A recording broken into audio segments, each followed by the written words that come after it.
What's up, Roxstars? It's Rox with a little bit of talk about what's at the top of the blogs. So let's get to it.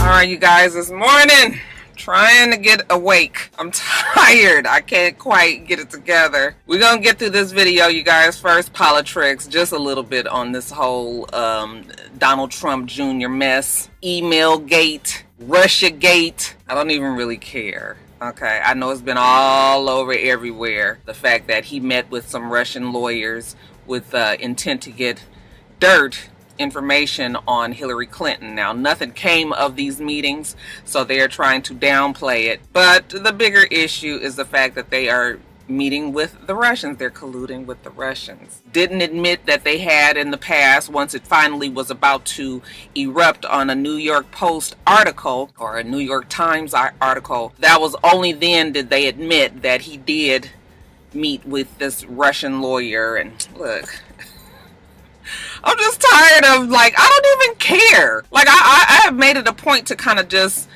watch from the sidelines here and there, but moving on with my life, okay? Because I told you guys before, I don't see an impeachment happening. I know that the Democrats did put in some sort of article to start the process.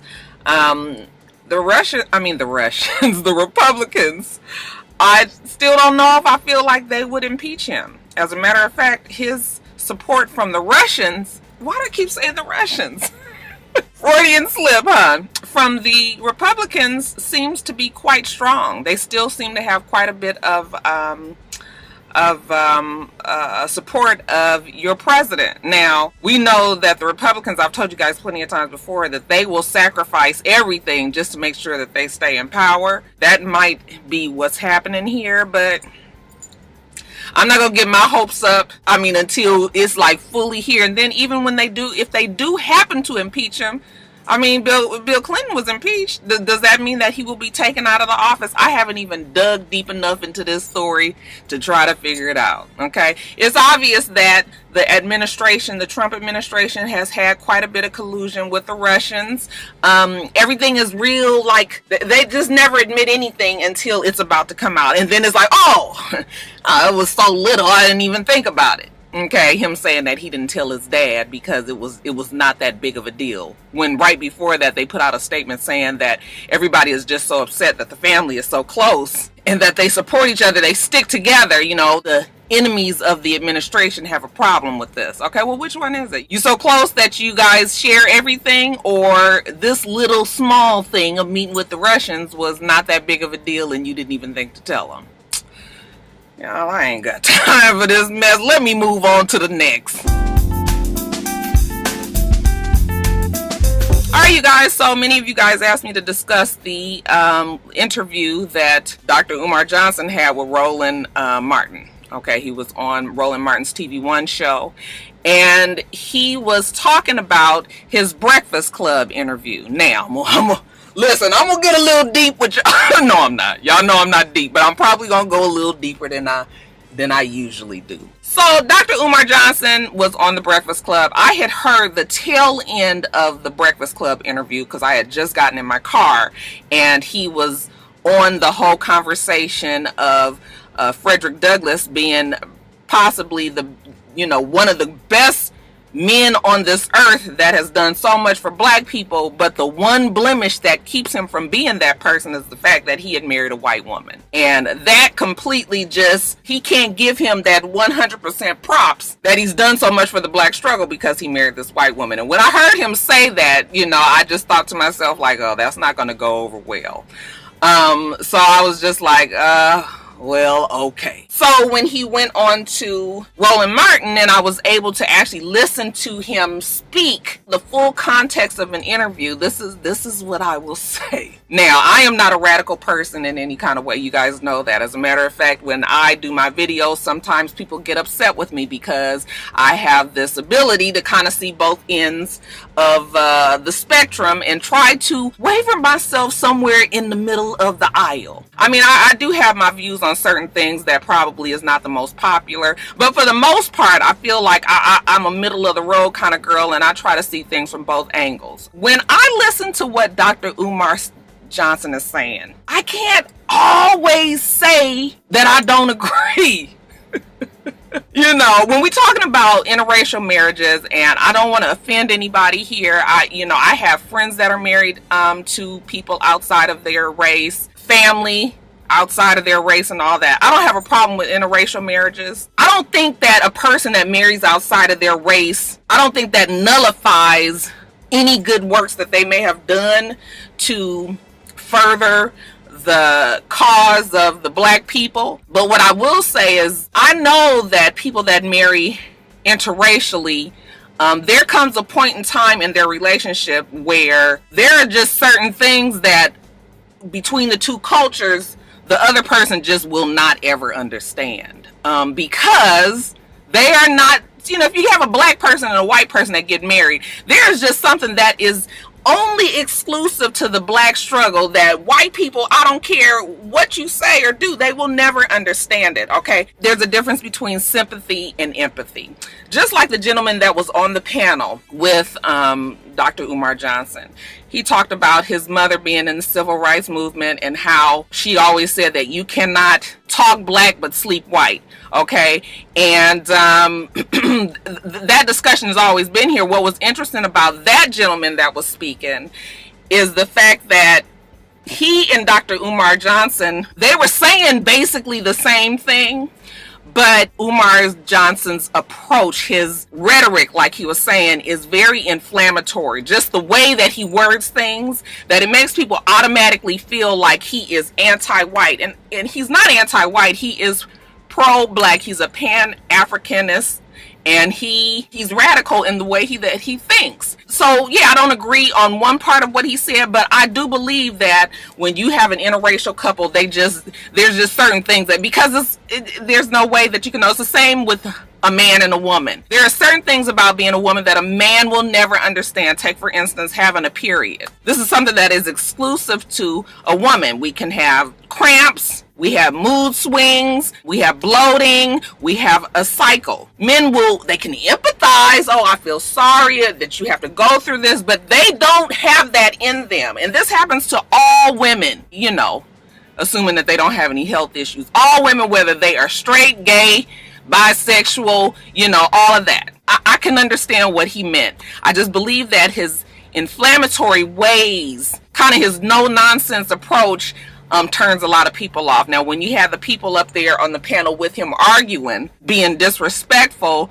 I felt like they would not let him get his thoughts out, and it's mostly because they don't respect him or anything that he said. I was just like, y'all getting so mad about this man's views. I don't understand why people are so upset about it. I guess it's because they think that he could get so powerful that he can start to affect other people to think that way as well. Well, there are people that think that way already. Okay, just think about your great uncle, the one that went off to Vietnam and came back, wasn't all the way right. Okay, hates everything America. We've heard this kind of talk before, but I was just shocked at how upset they got up there. When the lady called him a liar and then he called her a coon, I was just like, oh. What happened to we are just conversing about this subject? I'm fine with Dr. Umar Johnson, okay?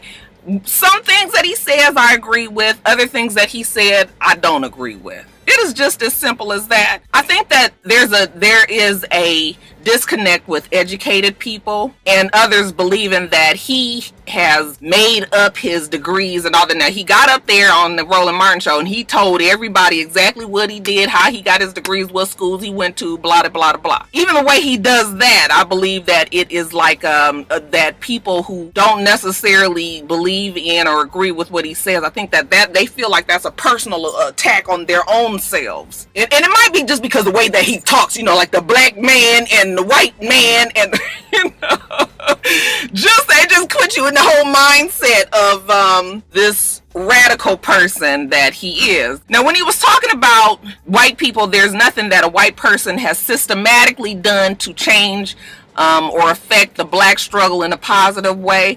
I think that I could believe that when we talk about systematically, not an individual person. And that was where him and the woman was having an issue. She was trying to explain to him that there had been plenty of things that had happened to change the black cause for the better. You know, they brought up the Civil Rights Act.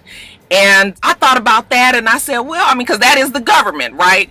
The skeptical side of me makes me feel like a lot of times the government does things for themselves and black people kind of just benefit, you know, just like we weren't the number one reason why they decided to do something in the first place. Take, for instance, I remember in Selma, the movie Selma, remember the scene when they were on the bridge and Dr. King kept making it a point that they wanted to get on this bridge, make sure that the cameras was there so that the cameras would capture them beating up these people that were peacefully walking across this bridge and not doing anything to anybody else, right? So they get out there, they get on the bridge, and remember we see that this big ass thing where they're being attacked, they're being water hosed, they're being beaten, they're being shot at. Okay, all of this going on, and it was captured on television. Well, I remember specifically the president saying, listen, we can't keep doing this. We cannot keep beating these people up on TV for the whole world to see because it makes us look bad. It makes us look bad. They didn't stop it because they felt like it was wrong to be beating these black people up that's walking across this bridge. They stopped it because it made white people look bad. Because anybody that's a human being, anybody that's human that has any kind of feelings for somebody, to just see somebody getting beat up and stomped down for no fucking reason, that starts to make that person that's doing it look bad.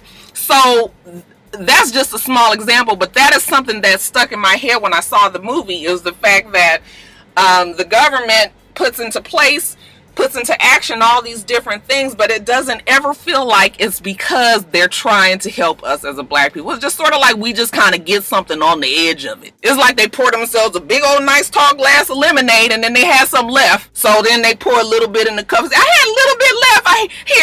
Here's something for you. So that's not the same as you going out and buying me a whole gallon of lemonade, right? So that's all I'm saying. I can see what he's saying, and I can understand why he has come to this conclusion. I enjoyed my Pan-African Studies classes when I went to Cal State LA. But like I said, certain things he says I don't agree with. Other things I do. All of the stuff that he says, I can understand why he says that. So that's how I feel about the Umar. I never really knew who he was. I was surprised that he was so young. I was getting Dr. Umar Johnson mixed up with what is the man's name that did the alkaline water? The whole alkaline. Oh, he died. Oh, what was his name? I think I remember doing in Top of the Blogs. He died in jail, child. So anyway, it was interesting. It was interesting though. That interview that he had with Roland Martin, where I feel like he still didn't get to get any of his views out because everybody was interrupting him so much. But I have some respect for Umar Johnson. Now I don't know what's going on with the money with his schools now. Listen, that part was sketchy, the $700,000 and all of that. So I'm just like, oh, I hope that don't fuck up his whole cause, him trying to do something good, but we get some scandal or some sort of improprieties end up being mixed up in what he's trying to do. But we'll see with that. But as far as everything else, yeah, I was fine with it. If you guys saw the clip, it's on YouTube. That's where I actually watched it. You guys watch it. Let me know what you thought, what you agree with, don't agree with. Leave it all in the comment section below. Update on the Blac and Rob fiasco. Since the last time that we spoke about these two, you guys know that Blac has secured some lawyers and have decided to go for a restraining order to keep Rob Kardashian away from her and keeping him from harassing her on the internet. Yeah, she was on Good Morning America. I didn't watch the actual episode. I just watched the clips on Instagram. But from what I understand, everything you saw on Instagram was pretty much all they was that was on Good Morning America. And I knew it was going to be like that. Remember they gassed y'all all up? Y'all was all excited about Beyonce being on there. The bitch got on Good Morning America, told you was fat. You need to drink some fucking watermelon water. Everybody was there like, this is what the hell we've been waiting for. Like a 3-minute know, so it's just like, I don't really care about Blac Chyna and Rob anymore. I'm sick of them. I'm sick of seeing them. Okay, rich people problems. She got the restraining order, and she is just hoping that he will leave her alone as far as blasting her shit in the social media and blasting their situation in social media, and hoping that they'll share child custody and move on with their life. Yes, I've seen all the memes, you know, she put on her child support wig, but I was just like, if you're sharing custody with a parent, then is there child support involved? I mean, you guys both have equal custody of the child. That means that nobody is paying child support. Am I right? Okay, because that just seems like that's what it would be. Now, there's all this discussion now with Ben Baller. He's a jeweler in Los Angeles. Actually has a shop in the swap meet on Slauson. But anyway, he is also the person that made Rob Kardashian the ring for Blac Chyna when he asked her to marry him. So they have a relationship. Evidently, Ben Baller was over at her house. Rob had sent her over there to sent him over there for her to pick out some jewelry, because you guys know he kept her iced up. Ben Baller, I guess, left some of the jewelry there, and she hasn't given it back yet. Okay, they say that she's given back the cars, and I'm supposing it's probably because the cars were in his name anyway, so he was going to get them eventually. So she's giving him back the cars. As far as the jewelry, I've heard a couple of stories. Now, I did hear the other day that she had already given all this jewelry back. But then I also hear that she hasn't given this jewelry back. The jewelry will probably end up back with Ben Baller as well. Okay, so but other than that, like, I don't care. You know, they all this whole Rob Shapiro. I was like, oh, that Rob Shapiro got old. Fuck. He was so clean, so sharp back in the day. I was just like so shocked to see him these days. But I mean, I guess that was 25 years ago, but still. Rob got on TV and said that Rob Kardashian felt bad about what he had done, that he has apologized. Okay, he won't do anything like this. He said that he's apologized to his family. I don't give a fuck if he apologized to his family. What they got to do with us? He said he won't embarrass a family like this again, and that he should have listened to him. Well, that's the whole thing with Rob Kardashian. They have been talking about all the things that they have done to help the nigga in the first fucking place, and he don't never listen. And then when some shit blow up like this, then all of a sudden he's all sorry and everything. Like, I ain't got time. I don't care. Like, I don't care. Okay, like I said, they rich. Everybody gonna still be rich. I'm gonna have to still do my damn work every day. I got bills to pay. Whatever happens over in the Kardashian, Blac Chyna, Angela White, Jenner family, like, I don't care. I don't care. But that is the update of what is going on with Blac Chyna and Rob. Guys, MaiaCampbell. So it is a very sad situation. This is not the first time that we've seen her have this type of relapse in public. I know some years ago we saw her on video. Someone had captured her on video out in Los Angeles, and there was this big call to try to help Maia. They found her, they got her cleaned up. Even Ayanna sat down with her and tried to get her together. And she was in rehab, and she was in a halfway house, or, you know, a home where they were able to try to get back out on their feet. And, you know, then I didn't even realize that she was on a reality show, but evidently she ended up on a reality show, and things was looking back up for MaiaCampbell. But now fast forward to a few days ago, MaiaCampbell has now ended up back out here in Atlanta, Georgia, and she has relapsed. In the video, she is asking for crack cocaine, and you guys have seen the video. It is disheartening. It is hard to watch. This was a beautiful, beautiful, talented actress. Represented well for the chocolate girls out there. You didn't see much of that back then. And just such a public fall from where she had been. When you see this video of her, they said she was in Riverdale at one of the gas stations she hangs out at the BP there. It just breaks your heart, okay?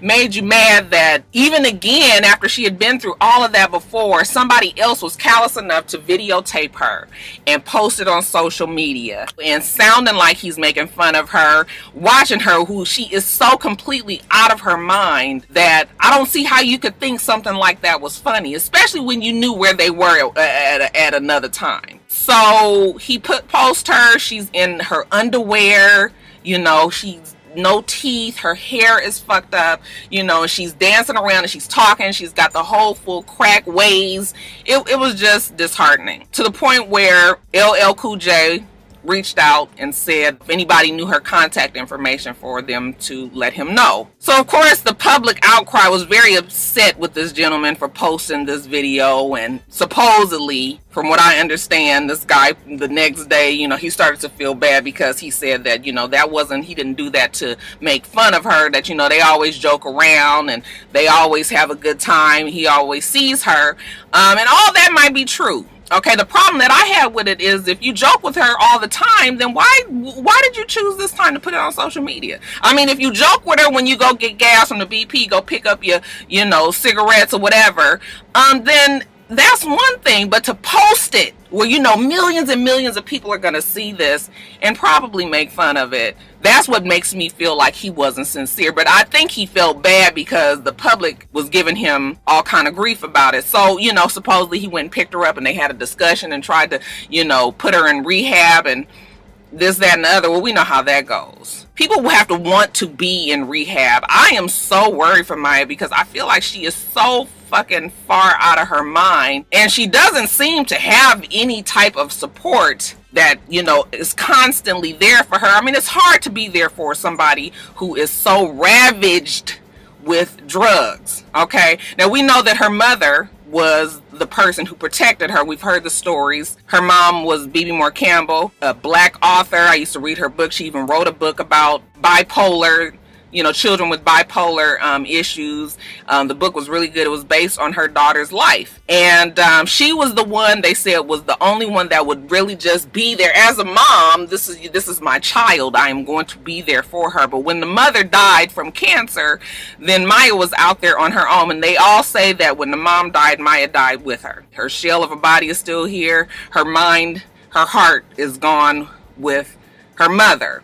Okay, so she's been spiraling out of control since then. She's bipolar. I believe she's manic schizophrenic. She has a lot of mental issues. So the drugs, the crack, is just on top of all of these other issues that she has. I just, you know, I just wonder if she's ever going to be able to get back from that. It is a big, big mountain to try to climb. Once Maia did find out that LL Cool J was trying to reach out and wanted her help, well, then she posted another video, her cleaned up a little bit, her having some clothes, supposedly working in this barber shop that she used to, you know, that she helps out in every now and then, just saying that she doesn't need his help, that she just wants him to do a benefit concert for, you know, people with bipolar people. Now, you guys told me, I don't say that the person is bipolar, that they have bipolar, I can't even think, but you guys know what I'm saying.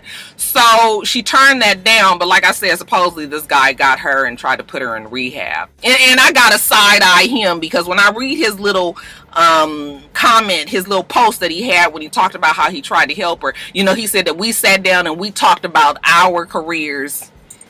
I was like, nigga, hour. See, what your career got to do with this? What does her career have to do with this right now? We're not talking about acting, entertaining. We're talking about getting this woman off of drugs, off of the streets, cleaned up, and try to be back healthy, mentally and physically. We ain't talking about no fucking careers. Okay, so when he said that, I was just like, oh, this is somebody that's trying to get the come up. You know, LL, call me. All right, you know, I'll give you, I DM you, I'll give you my number, whatever the fuck he was saying. I was just like,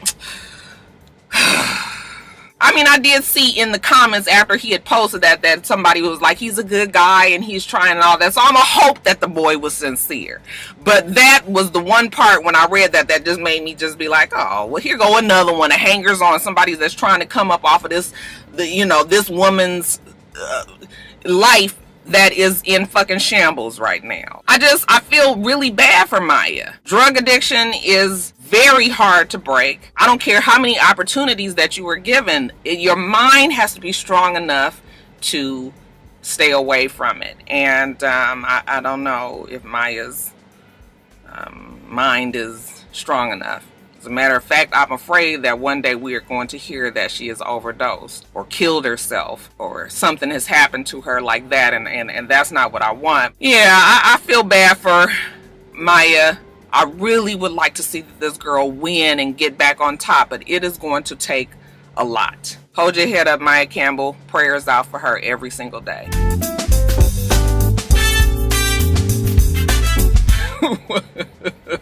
Y'all, let me tell you, I got a good giggle off of this story yesterday.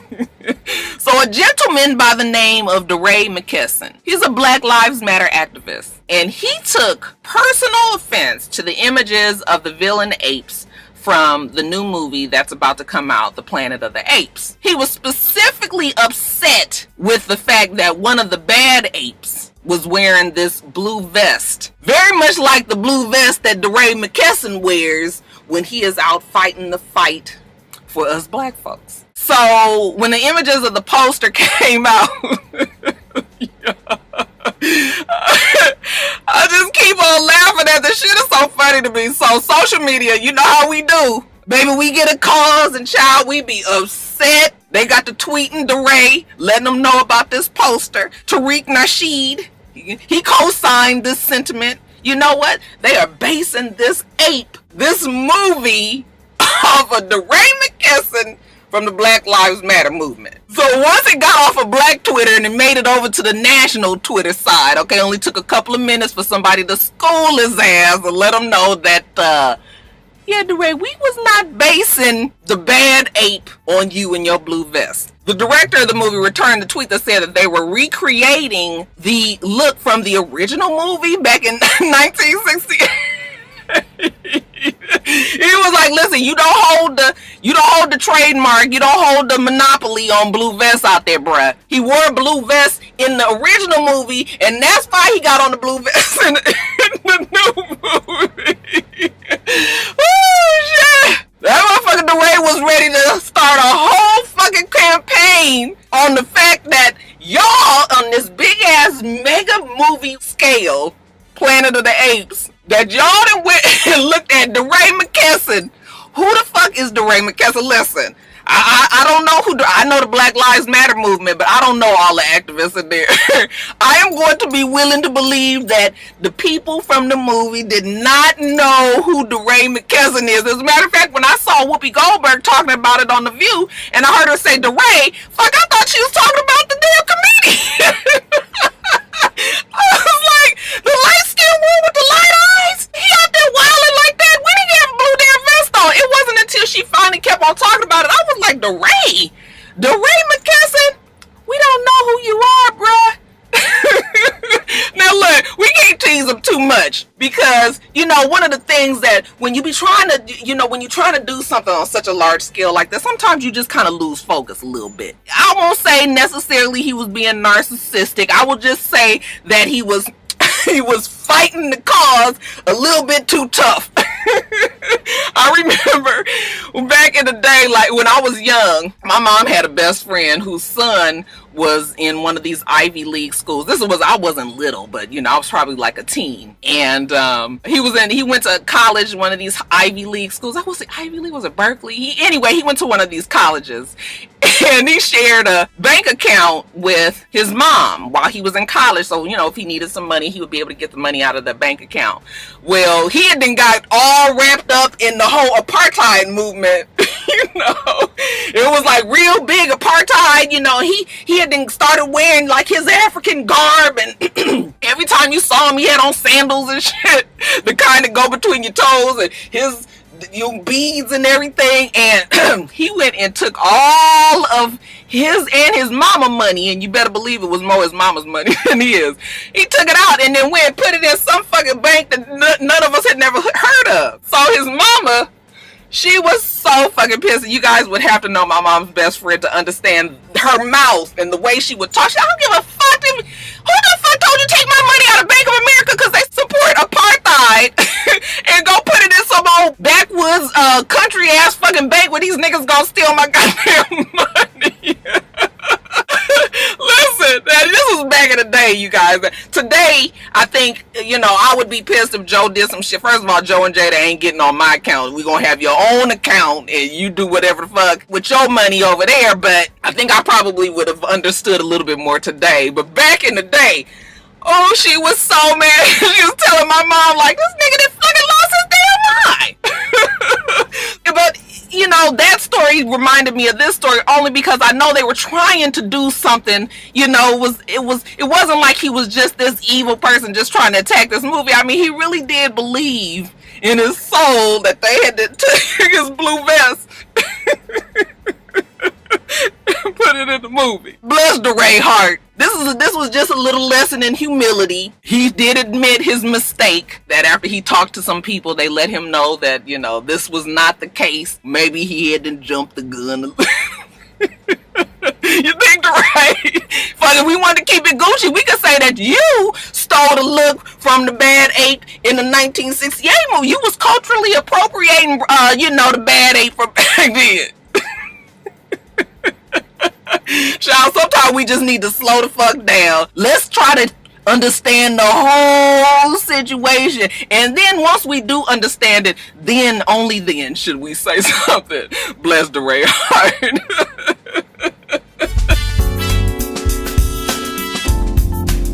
So y'all, Keisha Cole is being sued by the jump off. Remember Birdman's jump off? Keisha Cole was out there wilding. I was like, what the fuck is Birdman working with? Why is it that these women just love them some Birdman to death, child? I remember she was on the fucking piano humping it with the two, I can't give a fuck niggas dancing on the sidelines of it. We was like, girl, if you don't get your ass up off this piano. Well, y'all remember when he was at his condo, penthouse, whatever it was, over by the Grove out in LA. She showed up about 2-3 o'clock in the morning. Y'all know what's happening at 2 and 3 o'clock in the fucking morning, right? Ain't nothing open but legs. Honey, she got up there and rang that doorbell, and when Sabrina, it says Mercedes, but that's not her last name. I think it was Mercado or something like that. When baby girl opened the door, okay, Keisha was like, I know this bitch ain't in my man's house. So she proceeded to beat the girl's ass, okay? And I remember talking about this on Top of the Blogs a while ago. The girl, I believe, was a hairstylist. And whatever Keisha did, she fucked up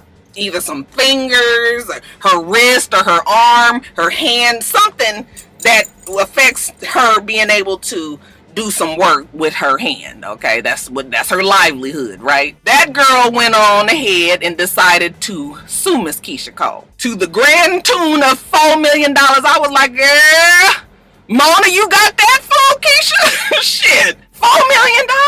The breakdown of why she is suing, of how much she is attaching to each cause, is as such: $1.5 million for pain and suffering, $500,000 for emotional distress, $2 million for loss of use of a body part, so one of these things I told y'all about, $200,000 for future medical expenses, $50,000 for loss of earnings, $30,000 for future loss of earnings. So,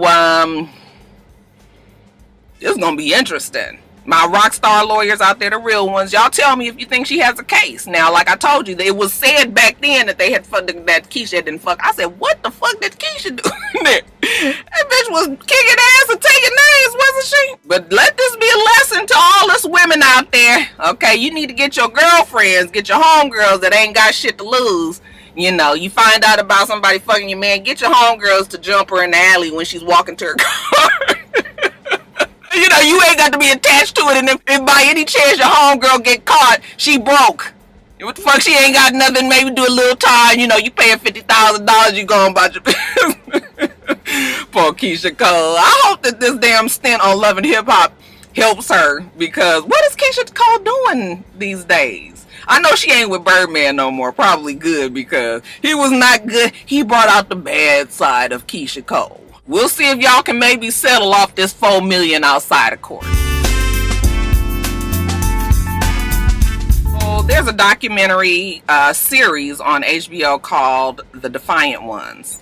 And I guess the entire series talks about Dr. Dre's musical career. And in the second episode, he talked about how out of control he was when that whole D Barnes situation went down, when he beat her ass.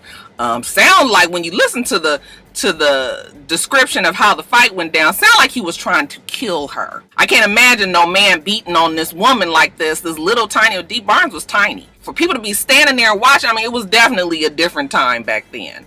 But he says that it was a low point in his life, that he was out of his fucking mind. He was drinking a lot, and the result was he beat this girl's ass. Now, it's been a blemish on an otherwise stellar career that's been continuing to rise up since that time, but it always comes back to Dr. Dre being this woman beater, and it kind of hinders him from becoming the great person that he is striving to be.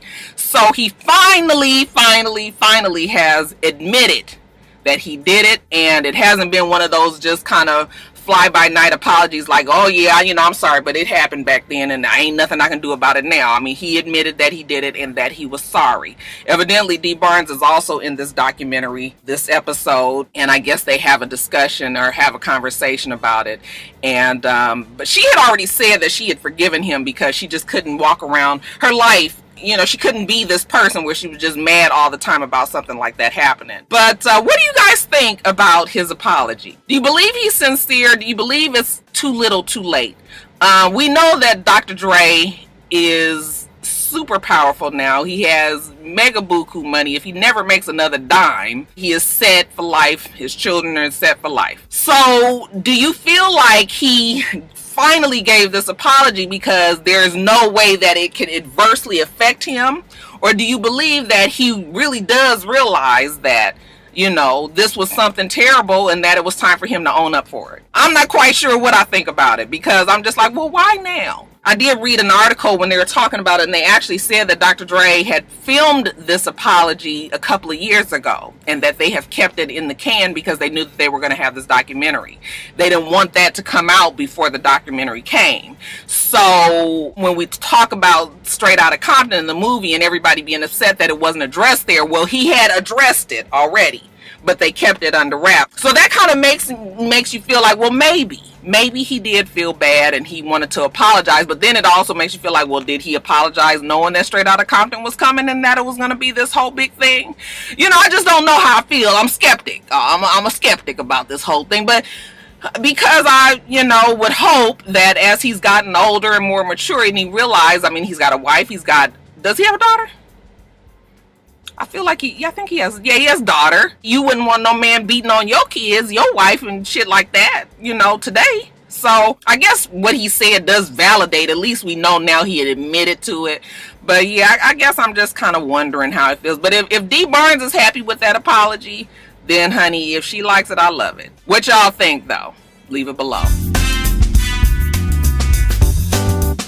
And then lastly, in quickies, they say that Phaedra and Apollo have officially divorced. They have settled, and this is what they've settled on. They have joint custody of their two sons, Mr. President, Mr. New Year's Eve, and Phaedra will maintain physical custody of the boys, but they're going to share custody, I'm assuming, once Apollo gets out of jail. Everything else was sealed. Spousal support, if there's any, the splitting of the property, all that is sealed. We don't know about it, but you know what, that chapter is closed. Phaedra is free to move on with her life. Apollo can marry a old girl that showed up at the damn old lady gang. Y'all know they probably ain't even together no more.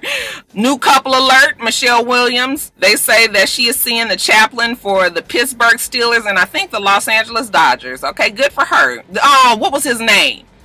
Chad Johnson, not Ocho Cinco, but another Chad Johnson. I was happy for her because we haven't seen her be with anybody, at least not publicly. And she seemed to be bringing up the rear of the whole Destiny's Child trio, okay? Beyonce had her baby and her husband, you know, Kelly got her baby and her husband, and Michelle's out there taking pictures with stylist Jay Bolin. Girl, I was like, girls, you gonna do this for the rest of your life? Now, she do be slaying the damn photos now. She be slaying, but I was just like, what else is we doing? Okay, I guess maybe them pictures that helped her and she was able to snag Mr. Chad Johnson. People were saying that he was white, and I was looking at the pictures first, and I was just like, oh, he ain't white. Then I was like, I don't know. I don't know. He is definitely one of them real fair skins, but he's got black features. It is the strangest thing. But I'm looking through the pictures, and I was like, oh, well, at least we know his mama white, because I saw a Mother's Day picture. And I was like, well, maybe he mixed. But one of the Roxstars said, no, he goes to her church, and he definitely is white. Okay, that don't make no difference though, because you know what? I want every motherfucker to be in love. Okay, Rocky love, and I love the fact that Michelle Williams has found somebody to make her happy. We'll see if these two decide to, you know, really get serious. People are saying that they're engaged. They said that they are not. They are just happy in a relationship. Y'all let them just get to know each other, let them get to grow together, and then maybe we will get a marriage later on down the line. But congratulations to the two. The Prodigy mural. Fuck wrong with y'all? What is wrong with y'all? Listen, it was not enough for whatever Prodigy enemies out there, knowing that the man is dead. He is not here anymore. Whatever problems that you have with him, we can't be mature enough to let them have died with him. I guess not, y'all, because y'all just gonna keep on fucking up this man's mural up there that they had painted. Went and put this white paint all over the pictures. They cleaned that off, and then somebody went back right after they cleaned it off and put some black paint up there. Now the picture hadn't even been up there fucking 2 days, and y'all was already fucking up the damn thing like that. I was like, well, niggas ain't gonna never be right. How y'all do that? You ain't got no fucking morals and values. Rest in peace, Prodigy. I hate that happened. They finally just took the mural down. They said, we're not gonna keep on painting and trying to fix this, because they just gonna keep on doing it. Brandy and Serta Baptist, they are officially done, y'all. Reach out the hands of prayer. Lord, please touch and hold Brandy in this moment in time. Keep her, hold her, make her strong. Get her off social media, Lord. And put her in the studio so that we can get another album from her. That's all we want at this point, Lord. In your name we pray, amen. And it's done. It's done, y'all. Y'all know when I put these prayers out there how I go. Me and the Lord, we got, you know, we here. We not here, but we here. Child, they say that Brandy had to finally go on and break it off because, you know, she tried to get back together. Now, they had a problem when I told y'all about it before. But she tried to work it out with him, went to Essence Fest. Okay, it was his birthday weekend, so, you know, they were celebrating all that. And then his baby mama showed up at the damn birthday dinner and told Brandy that they were still fucking. So I guess Brandy was just like, you know what, I'm just done. Okay, and then the little icing on the cake was the fact that Serta Baptist had then posted Instagram live video with these two girls and was just kind of laughing off the fact that that Brandy wasn't there. He didn't know where she was, but she was good, they was good. Quit asking about Brandy and all this. And Brandy posted something about, you know, I'm paraphrasing, but nigga, don't say you one place and then end up being some damn where else. If he was stupid enough to say he was doing something and then post on Instagram that he in a fucking airport with these two women, I'm gonna say either he was dumb or he wanted Brandy to see that because he was done with her.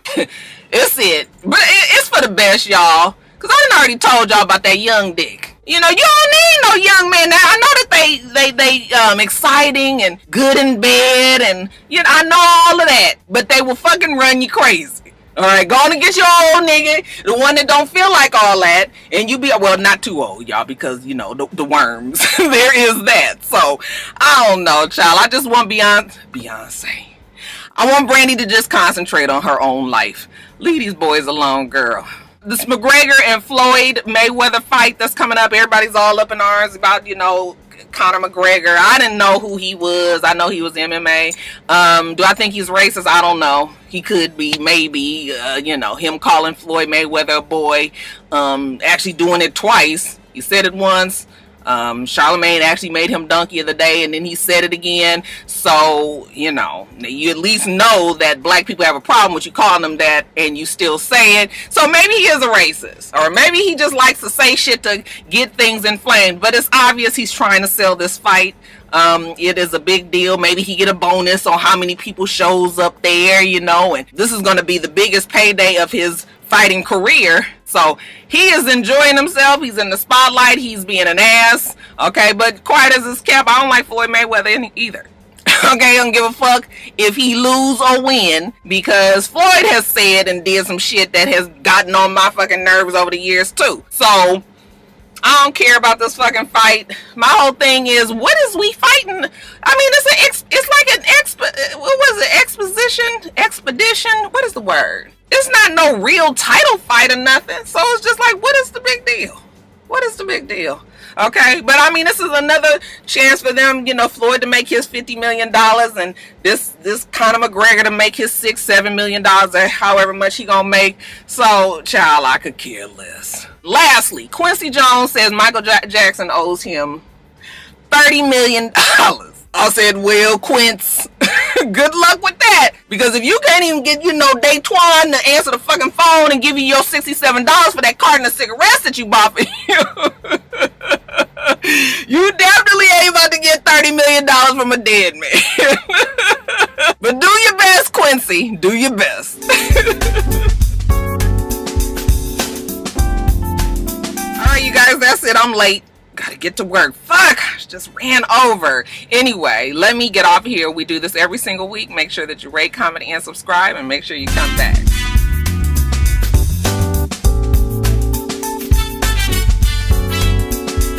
Until next time, rock stars. Bye.